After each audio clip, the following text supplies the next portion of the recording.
Et là où je rejoins l'analyse de l'aile gauche de Syriza, dont Varoufakis, c'est que si on regarde un peu les détails de l'accord, on s'aperçoit que c'est effectivement une mise sous tutelle de la Grèce et que ça ne sert plus à grand-chose de parler des gouvernements qui auront lieu ou des élections qui auront lieu, puisque de toute manière, les créanciers, les institutions européennes s'octroient dans cet accord un droit de regard sur l'ensemble et de veto sur l'ensemble des lois qui peuvent être prises par la Grèce. Ça, c'est le côté législatif. Et côté financier, ils mettent sous séquestre 50 milliards, c'est-à-dire un tiers des actifs du pays. Il avait même été prévu de mettre ce fonds à Luxembourg. Finalement, il reste en Grèce, mais sous supervision européenne.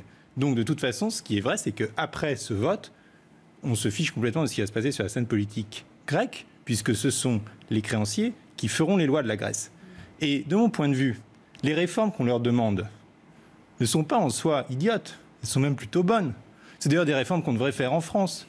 Déverrouiller le marché du travail, repousser l'âge de la retraite, ouvrir les magasins le dimanche, harmoniser les taux de TVA. C'est quand même assez drôle de voir que c'est la France qui demande qu'on égalise les taux de TVA sur les îles grecques. Alors on connaît les défiscalisations dans les dom-toms.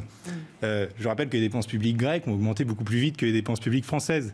Bref, on est pris dans une logique qui est toujours... Elles ont beaucoup baissé depuis 5 ans, les dépenses publiques grecques. Oui, elles ont baissé. Les dépenses publiques françaises. Oui, qui n'ont jamais baissé de leur existence. Hein. Elles ont baissé de 10 points, en effet.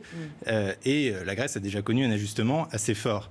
Mais simplement, ce que je veux dire, c'est qu'on est dans la logique qui est terrible du prêt sous condition et de la tutelle. Et aucun peuple ne peut accepter des réformes qu'il n'a pas pensées et qu'il n'a pas acceptées lui-même.